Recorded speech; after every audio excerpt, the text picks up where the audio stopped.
দিয়ে দিচ্ছি তেল। এটাতে আমি রান্না করব গরুর মাংস দিয়ে কাঁচা কাঁঠাল। দিয়ে দিচ্ছি পেঁয়াজ। পেঁয়াজটা আমার আগে কাটা ছিল, এটাকে একটু গরম করে রেখে দিয়েছিলাম।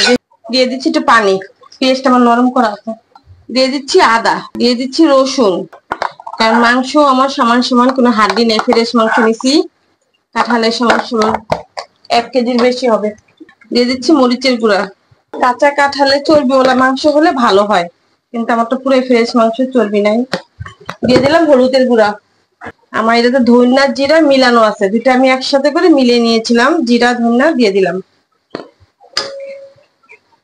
দিয়ে দিচ্ছি গোলমরিচ, দিয়ে দিচ্ছি এলাচি গুঁড়া, দিয়েছি দারচিনি 3 টুকরা, দিয়ে দিচ্ছি তেজপাতা 4 টুকরা, দুইটাকে 2 ভাগ করে 4 টুকরা করে। এটাকে এখন কষিয়ে নিব ভালো করে। দিয়ে দিচ্ছি পরিমাণ মতো লবণ। এটাকে ভালো করে কষিয়ে নিব মশলাটাকে। মশলাটা আমার কষানো হয়ে গেছে। দিয়ে দিচ্ছি গরুর মাংসগুলো, ধুয়ে চালনিতে রেখে দিয়েছিলাম। গোস্তটাকে এখন মশলার সাথে মিলাই নিব। মশলার সাথে গোস্তটা দিয়ে দিলাম। গোস্তটা কিন্তু পুরো ফ্রেশ, হাত দিয়েও নেই, চর্বিও নাই, কিন্তু চর্বি হলে ভালো হয়, কিন্তু এতে চর্বি ছিল না। এটাকে এখন ঢেকে দিব, এটা সিদ্ধ হোক। এটাকে একটু নাড়া দিয়ে দিব।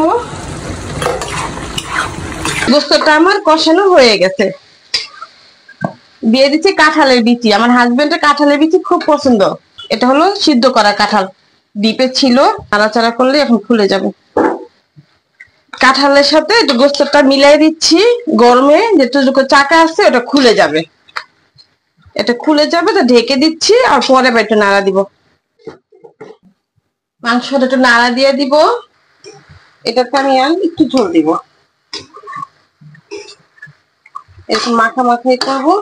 একটু ঝোল দিয়ে দিচ্ছি, দিয়ে দিচ্ছি একটু পানি। এটাকে এখন মিলাই দিব।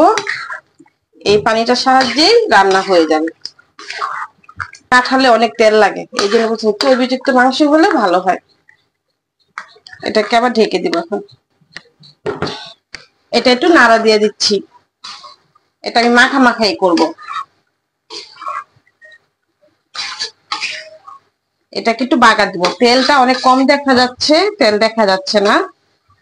বাগার দিব রসুন আর পেঁয়াজ দিয়ে। এই চুলায় বসাই দিলাম এটাকে বাগার দেওয়ার জন্য। দিয়ে দিচ্ছি তেল। পেঁয়াজটাকে আমি লাল করে নিব। পেঁয়াজটা লাল হয়ে গেছে, দিয়ে দিচ্ছি পেঁয়াজটা। দিয়ে দিচ্ছি জিরার গুঁড়া। এটাকে দিয়ে এখন সুন্দর করে মিলিয়ে নামাই ফেলবো।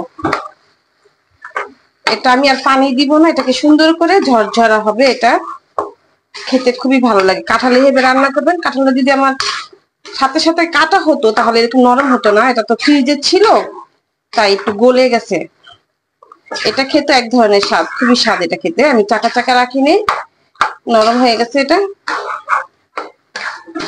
একবার যে কাঁঠালের তরকারি খাবে তার আবার আগের বছর খেতে ইচ্ছা করবে।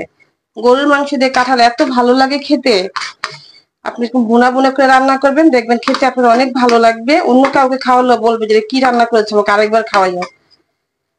আপনি রান্না করে খাবেন, কেমন হলো আমার তরকারিটা কমেন্ট করে জানাবেন। আল্লাহ হাফেজ।